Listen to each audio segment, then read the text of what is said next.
자, 얼마 전에 전기차 스마트 충전기 관련해서 굉장히 앞장서 있던 전문가이자 교수분에 대한 이야기를 해드렸죠. 그런데 최근에 테슬라 충돌 화재 사고와 관련해서 몇 가지 인터뷰가 있었는데 이게 또 문제가 되고 있는 듯 합니다. 이게 몇 가지 문제의 소지가 있으면서도 바로 잡아야 할 것들, 그리고 몇 가지 주의 깊게 봐야 할 것들도 좀 있는 것 같더라고요. 물론 지난번 영상에서 말씀드렸던 것처럼 이 전문가의 생각과 판단을 이해합니다. 찬성하거나 공감한다는 게 아니라 이분이 왜 이렇게 생각을 하시는 건지 나름대로 파악했다는 겁니다. 이분을 비난할 생각은 없고 그러려고 이 영상을 만드는 것도 아닙니다. 비평의 자유는 헌법이 만인에게 준 권리이고 언론사 소속 기자나 전문가 수식어를 가지고 있는 교수만의 전유물이 아닙니다. 이 전문가 분과 마찬가지로 저도 그 권리를 행사할 뿐이고요. 오늘은 그래서 해당 전문가의 발언이 왜 문제가 되는지, 바로 잡아야 할 건 뭔지 이런 얘기들을 해보려 합니다.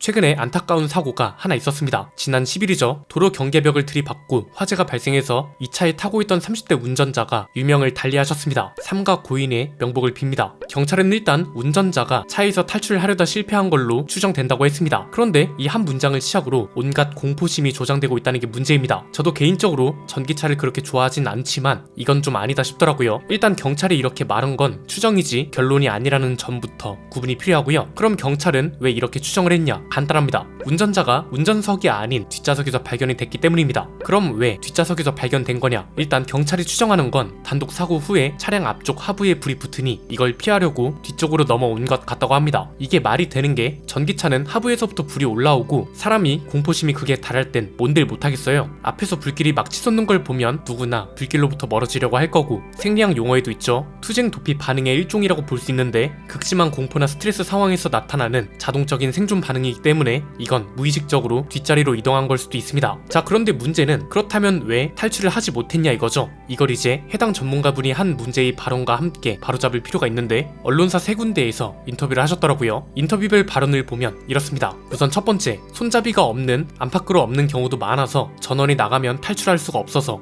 이런 말을 하셨습니다. 이것만 보면 역시 테슬라도 히든 타입 도어 핸들이다 뭐다 해서 문 손잡이를 숨기더니 그럼 그렇지, 역시 차 문은 전자식 말고 기계식이 최고라니까 저 움직이는 화장장을 왜 타고 다니는 거야? 이렇게 생각할 수 있죠. 그런데 이 전문가 분의 말은 반은 맞고 반은 틀린 겁니다. 왜냐면 이 사고 차량이 모델 Y인데 모델 Y는 비상시에 탈출할 수 있도록, 그러니까 만약 진짜로 전력이 완전 차단된 경우에는 전자식 버튼으로 문을 여는 게 불가능할 수도 있잖아요. 이럴 때를 대비해서 이렇게 기계식 손잡이를 장착해 두었습니다. 이건 테슬라뿐만 아니라 버튼식으로 여는 대부분의 자동차들이 그렇고요. BMW 신형 7 시리즈 같은 경우는 문을 열 수 있는 방법이 무려 3가지나 되죠. 이렇게 대시보드 쪽에 있는 버튼을 누르면 완전 자동으로 열고 닫을 수 있고, 문 쪽에 있는 버튼을 눌러서 열 수도 있고, 비상시에는 이렇게 도어 포켓 아래쪽에 기계식 레버가 존재합니다. 즉, 이 전문가분의 발언이 아쉬운 이유가 전원이 나가면 탈출할 수가 없어서 여기서 끝나면 안 됐다는 거죠. 전원이 완전히 나가면 전동식 도어가 작동이 안 되는 경우도 있습니다. 다만 해당 사고 차량뿐 아니라 버튼식 전자 도어를 장착한 대부분의 차량에는 비상시에 쓸 수 있는 기계식 개폐 장치가 있기 때문에 이번 사고 같은 경우는 운전자가 이걸 알고도 쓰지 못했던 건지 아니면 몰라서 못 썼던 건지는 조사가 필요해 보입니다. 이렇게 말하는 게 더 정확한 거 아닐까요? 두 번째 문제 발언은 이겁니다. 테슬라의 경우 전원이 나가면 뒷문이 아예 안 열립니다. 손잡이를 당기면 열린다는 생각을 갖는 게 급할 때 사람 생각이거든요. 일단 앞에 문장은 이미 문제가 있다는 걸 방금 전에 말씀드렸죠. 해당 차량은 뒷문에도 비상시 쓸 수 있는 기계식 레버가 존재하고요. 그리고 그 뒷문장은 사실 무슨 말인지 모르겠습니다. 손잡이를 당기면 열린다는 생각을 갖는 게 급할 때 사람 생각이다. 이게 무슨 말인지 정말 모르겠지만 그냥 앞뒤 상황과 해당 문장을 가지고 추측해보면 이런 것 같습니다. 손잡이를 당기면 열린다는 생각을 갖는 게, 이건 그러니까 테슬라의 문 손잡이가 일반적인 손잡이 형태로 생겼다고 생각하신 것 같고요. 이런 생각을 갖는 게 급할 때 사람 생각이다. 이건 그러니까 일반적인 손잡이 형태로 생겼다고 생각을 하게 되면 급할 때는 무조건 손잡이부터 찾아서 당기게 된다. 그러나 이미 전력이 다 차단된 상태에선 아무리 문 손잡이를 잡아 당겨도 소용이 없다.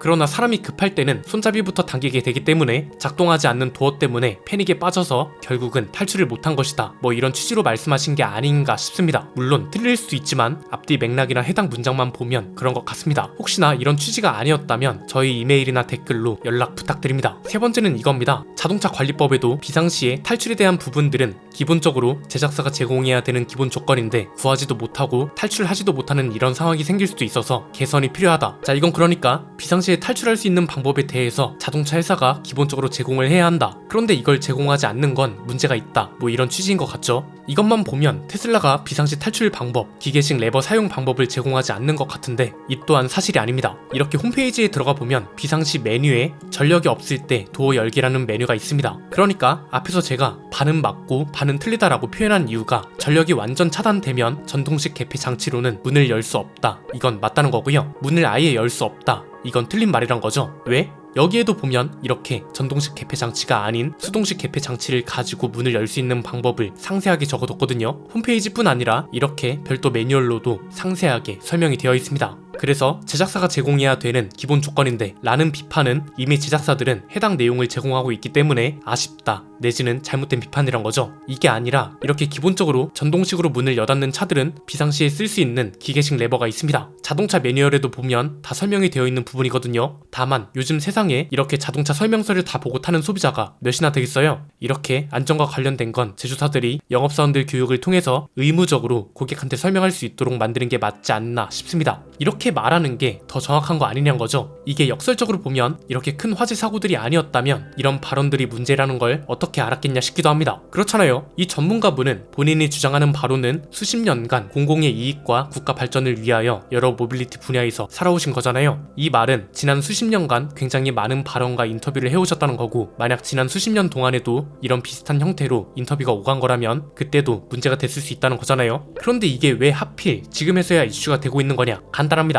굉장히 큰 이슈라서 시민들이 관심을 다른 때보다 많이 가지는 것도 있고요. 동시에 유튜브를 비롯한 뉴미디어 시장이 활성화되고 시민들은 언론사에서 뉴스로 정한 것만 보는 게 아니라 자신이 원하는 정보를 취사 선택해서 볼 수 있기 때문에, 그리고 유튜브 이용자 수가 굉장히 가파르게 증가하고 있기 때문에 가능한 거라고 볼 수 있습니다. 정치권 뉴스만 봐도 알 수 있듯이 미디어 생태계에서 기성 언론들이 무시할 수 없는 수준의 파급력이 유튜브 시장에 생긴 지 오래고요. 사람들이 유튜브로 옮겨오는 이유는 그만한 이유가 있는 것이며 기성 언론들마저 유튜브로 옮겨오고 있습니다. 모든 유튜브가 그런 것은 아니지만 유튜브 저널리즘을 올바르게 실천하고 있는 채널이나 이런 논평 비평을 전문적으로 하는 유튜브가 많기 때문에 아무리 수십 년간 그렇게 살아온 전문가라 해도 이런 비판을 무시할 수 없는 시대가 됐다는 겁니다. 그러면 여기서 또 궁금할 수 있는 게, 언론은 왜 하필 검증이 필요하다고 하는 일부 전문가들의 말을 왜 계속 인용하고 인터뷰를 하냐? 이건 두 가지 이유라고 볼 수 있는데요. 하나는 진짜 전문가의 말이 필요한 경우, 이때는 이제 마땅한 전문가를 찾기도 어렵고 동시에 대중적으로 잘 알려진 사람의 의견이 필요하기 때문에 그런 거라고 볼 수 있습니다. 이 세 가지 조건이 다 맞아야 뉴스가 이슈가 되거든요. 또 다른 하나는 책임 회피용이죠. 이렇게 민감한 사안들은 특히나 언론이 단독적으로 취재를 해서 보도를 했고 이게 나중에 사실이 아닌 걸로 밝혀지거나 잘못된 판단인 것으로 밝혀지면 허위 사실이 될 수 있습니다. 정정 보도를 하면 되긴 합니다. 그런데 정정 보도를 하는 순간 언론사의 신뢰 문제로 연결되기도 하고요. 전문가가 말한 걸 그대로 내보내면 해당 전문가는 이렇게 말했습니다. 해당 전문가는 이렇다고 합니다. 이렇게 한 발 빠질 수 있거든요. 그리고 만약 이 전문가의 말이 틀리더라도 정정 보도를 굳이 안 해도 되고요. 해당 전문가가 말한 것은 사실이 아닌 것으로 드러났습니다. 이렇게 또 다른 보도를 할 수 있습니다. 그래서 전문가들 중에 검증이 필요한 전문가라는 비판이 나와도 계속해서 해당 전문가의 말을 인용하는 거죠. 일단 오늘 살펴본 테슬라 충돌 화재 논란은 빠져나올 수 없었다가 아니라 빠져나올 수 있는 건데 못한 거냐? 탈출 방법을 몰랐던 거냐? 아니면 진짜 설계 결함으로 인한 탈출 실패냐? 이걸 찾는 게 본질이라고 볼 수 있습니다. 그리고 어떤 이유든 제조사들은 비상 탈출과 같은 안전 관련 내용은 영업사원이 의무적으로 설명할 수 있게 대책이 필요하다고 보고요. 지금 이 전문가 분은 자신이 잘못되거나 의문이 생기는 주장들에 대해 지적하는 비판들이 본인이 표현하는 공공이익을 위한 것이 아니라 조회수를 위한 본인 저격으로 여기는 듯합니다. 관련 사이트는 괜한 노이즈 마케팅으로 조회수를 높이는 잘못된 방향을 바로 잡길 바란다라고 본인이 직접 얘기하기도 했습니다. 앞에서 말씀드린 것처럼 해당 전문가의 말에 찬성하거나 공감하는 게 아니라 왜 그렇게 말하는 것인지 나름대로 파악했다는 이유도 여기에 있는 겁니다. 시작할 때 언급했던 것처럼 해당 전문가를 비난할 생각은 없으나 이런 지적들이 괜히 있는 게 아니겠죠. 전기차 스마트 충전기는 자동차에 통신 장비가 있지 않으면 무용지물이고 모든 제조사들이 여기에 합의하는 것도 쉽지 않은 일인데 이미 2천억이 넘는 세금이 투입된다고 하잖아요. 조회수를 높이는 잘못된 방향으로 자신을 공격한다고 한 이 교수분께 하고 싶은 말은 업데이트 되지 않은 잘못된 정보로 시민들을 혼란스럽게 하는 잘못된 방향을 바로 잡길 바란다입니다.